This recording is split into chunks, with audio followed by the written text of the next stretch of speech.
Ang tao ay sa lupa naninirahan.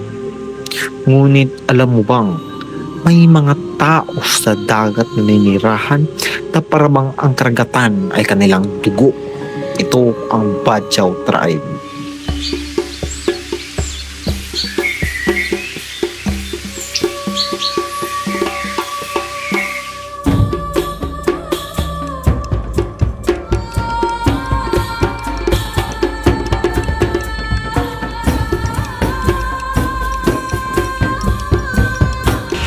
Alam mo ba na ang Oscar na siya ay ang sinaunang pinagbilang ng lahi at liga?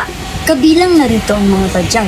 Kinikilala rin na ang mga Badyaw ay nagmula sa Malaysia patungong Sulu Kapuluan, ayon sa alamat at kasaysayan.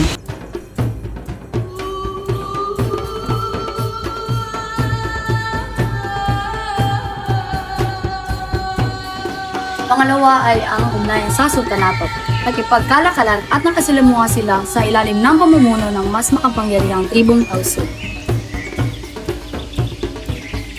Ano-ano ang mga sikat na sayaw, musika at paghahabi ng mga Badyaw? Simulan natin sa sayaw. Una ay ang pangalay, tradisyonal na sayaw ng mga sama Badyaw na ginagamitan ng magagandang galaw gamit ang kamay at katawan. Pangalawa ay ang lungay, isang tradisyonal na sayaw na may kaugnayan sa kanilang kultura at pagdiriwang. Pangalawa ay ang musika. Una ay ang kulintang, ang simple na magong na ginagamit sa seremonya at pakikita. Pangalawa ay ang agong, malalaking gong na nagbibigay ng mababang tunog at mahalagang bahagi ng tradisyonal na musika. Panghuli ay ang gabang, isang instrumentong kawayan na kahawig ng xylophone. Panghuli ay ang tradisyonal na paghahabi ng tela na may makukulay na disenyo at pattern na nagpapakita ng kanilang kultura. Pangalawa ay ang paghahabi ng basket at talagyan gamit ang natural na higla.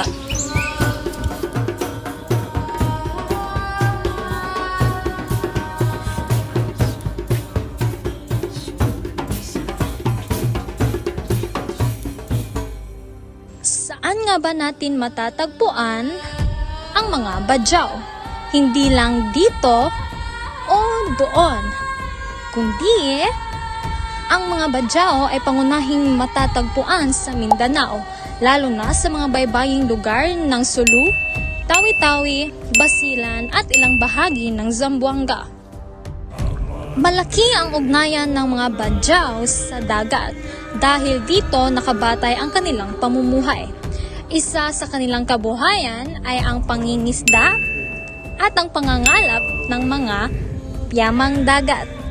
At alam niyo bang ang mga Badyaw ay kayang sumisid sa pinakailalim ng dagat? Gumagamit sila ng mga bangka para sa transportasyon at pangingisda, habang ang kanilang mga bahay naman ay nasa malapit o ibabaw ng tubig. Dahil dito, ang kanilang mga kinakain ay karaniwang isda o iba pang yamang dagat, at gumagamit sila ng mga kagamitang angkop sa pamumuhay sa dagat. Pinapanatili nila ang kanilang tradisyonal na pangingisda, paggawa ng bangka, at ang kanilang wika at paniniwala. Ang mga Badyaw ay may tradisyonal na kasuotan at makulay na palamuti. Ginagamit nila ito bilang bahagi ng kanilang pagkakakilanlan at pagrespeto sa kanilang kultura. Sa kabila ng paglipat sa lupa, nananatili pa rin ang kanilang pagkakilanlan bilang mga taong bayan. Mahalagang igalang at pangangalagaan ang kanilang pamana dahil ito ay kabilang sa ating kasaysayan at pagkakilanlan bilang mga Pilipino. Dapat natin igalang ang kanilang kultura, tradisyon at kaugalian dahil ito ay kabilang sa atin bilang isang bansa. Ang mga Badyaw ay gumagamit ng wikang sinama, isang wikang sama. Karamihan sa mga Badyaw ay Muslim, kaya importante sa mga Badyaw ang Islam, ang kultura ng Islam at ang tradisyon nito. May mga pinuno at makatanaang mga Badyaw na tumutulong sa kanilang komunidad upang mapatuloy ang kultura ng mga Badyaw. Ipinapangako namin na igagalang, pahalagaan at tutulong kaming mapanatili ang kanilang kultura sa pamamagitan ng pag-aral, at pagbabahagi sa kanilang mga tradisyon sa iba.